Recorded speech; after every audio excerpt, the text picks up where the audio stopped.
Good morning everyone. এই যে আমি সকাল সকাল রেডি হয়ে গেছি, বলেছিলাম তারকেশ্বর যাব, তাই এই যে রেডি হয়ে গেছি। এবার ছেলেকে গুছিয়ে তারপরে বেরোবো আমরা। একেবারে বেরিয়ে তোমাদের সাথে ভিডিও দেখা করছি। ডিজাইন করে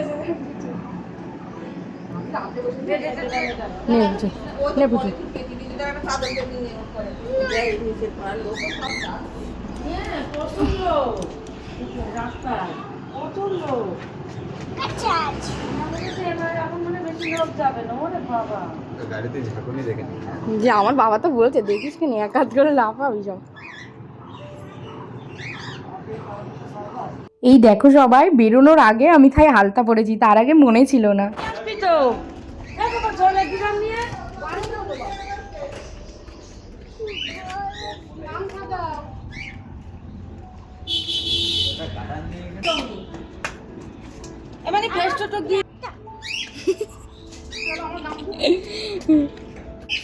এই দেখো এবার পুরোপুরি রেডি হয়ে গামছা নিয়ে বেরিয়ে পড়েছে, আর আমি তো হেসে পাগল হয়ে যাচ্ছি ওই গাড়ি দেখে। কোনোদিনও আগে ওই গাড়িতে আমি উঠিনি, আমার তো মনে পড়ে না আমি উঠেছি কিনা, তাই হেসে পাগল হয়ে যাচ্ছি।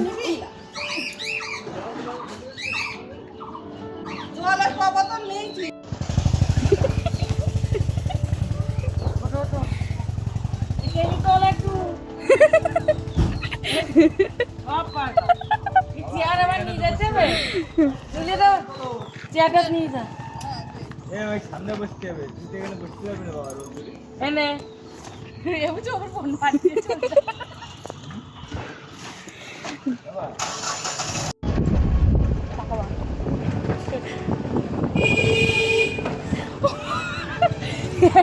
সারা রাস্তা আমি হয়তো আস্তে আস্তে যাবো না। সবাই দেখো আমরা গাড়িতে উঠে গেছি, দুটো গাড়ি করে আমরা যাচ্ছি। তোমার টোটাল আমরা 23 জন না 25 জন গিয়েছিলাম, অনেকে মিলে দুটো গাড়ি। আমরা যে গাড়িতে বসে সেই গাড়িটা বড় গাড়ি, আর একটা যেটা গিয়েছে ওটা ছোট গাড়ি। ওটাই কিছু লোক, আর বেশিরভাগ বাকি সবাই এই গাড়িতেই আমরা যাচ্ছি। আর সবাই খুব মজা করতে করতে গিয়েছি, অনেকে ছিলাম তো খুব মজা হয়েছে। আর আমরা যেহেতু চৈত্র মাসের মানে একদম প্রথম সোমবারে যাচ্ছি, ওই জন্য প্রচুর লোক গিয়েছে, প্রচুর লোক। ওই দেখো সামনে গাড়ি, আরও সামনে অনেক গাড়ি ছিল। মামিরা মনে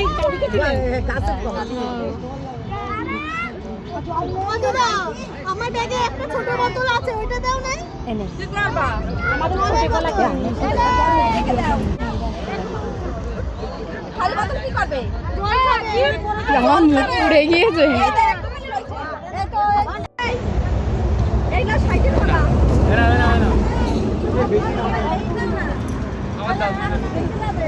না সবাই কলা না।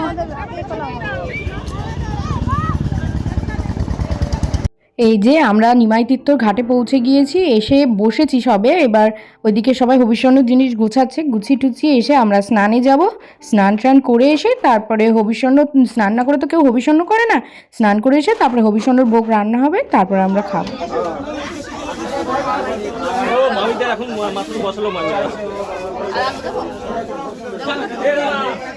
ছিল এইগুলো তো ছিল।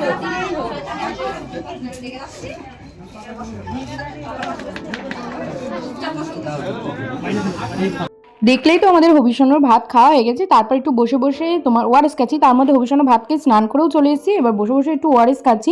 আমরা বাড়ির থেকে অনেকগুলো ওআরএস নিয়ে গেছিলাম, কেননা আমি জানি আমার ছেলে আসলে কিচ্ছু খেতে পারবে না, ওর জন্য খুবই দরকারি। ওই জন্য কিছুটা ওআরএস, লিকুইড ওআরএস নিয়ে এসেছিলাম আমরা বাবার দোকান থেকে। আর এইদিকে আমার ছেলে এইটাকে বাঘ মনে হয় বলে, তা আমার ছেলে 4-5টা মনে হয় এই বাঘ বানিয়েছে, ওনার পছন্দ হয়নি, শেষে এটাও চেঞ্জ করে পরে অন্য একটা বাঘ ও নিজে গিয়ে পছন্দ করে নিয়েছে। তারপরে 5টার দিকে আমরা বেরিয়ে পড়েছি, আমি, রায়নের বাবাই, আরও অনেকে, আমার যা, তারপর জায়ের ননদ, ওর ছেলে মেয়ে সবাই মিলে প্রায় 10 জন মিলে আমরা হেঁটে গিয়েছি নিমাই তীর্থর ঘাটের থেকে ডাকাত কালীবাড়ি অবধি। টানা 3 ঘন্টা। 5টায় বেরিয়েছি, ওইখানে 8টায় গিয়ে পৌঁছেছি। সে যে পায়ে কি ব্যথা, ওরে বাবা রে, পায়ে রায়নের বাবা একটু ঠোসকা পড়েছে, আর আমার তো পা নিয়ে হাঁটতেই পারছি না, এত ব্যথা।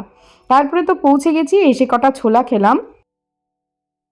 আমার খুব এই পায়ে কষ্ট হচ্ছে, বসতে পারছি না।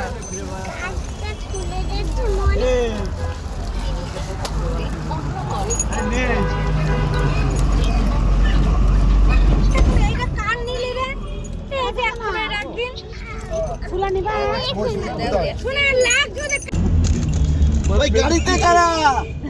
পাপি যারা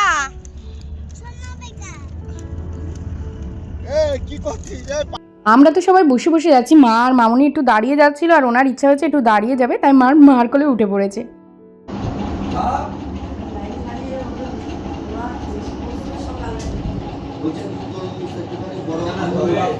তাকান তাকান।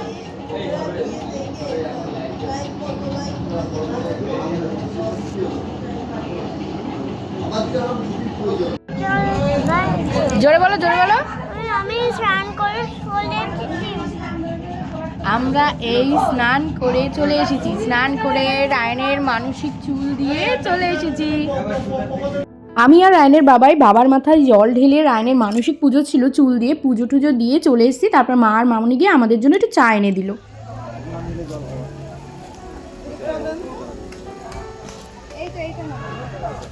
রেখে দাও রেখে দাও রেখে দাও রেখে দাও।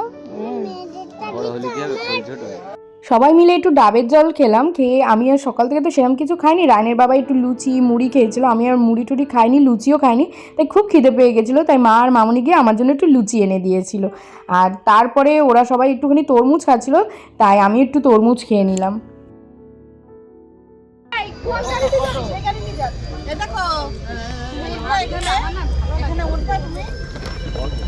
ওখান থেকে কটায় বেরিয়েছি মনে নেই, কিন্তু 4:30টার মধ্যে বাড়ি পৌঁছে গেছিলাম। মামনি বাড়ি এসে সঙ্গে সঙ্গে একটু ডাল আর আলু সিদ্ধ করেছিল, সেটাই খেয়ে নিলাম। সেই যে খেয়ে আমি 6টার সময় শুয়েছি, একেবারে পরের দিন মানে আজকে সকাল 6টায় আমি রায়ান আর রায়নের বাবাই 3জনে ঘুম থেকে উঠেছি।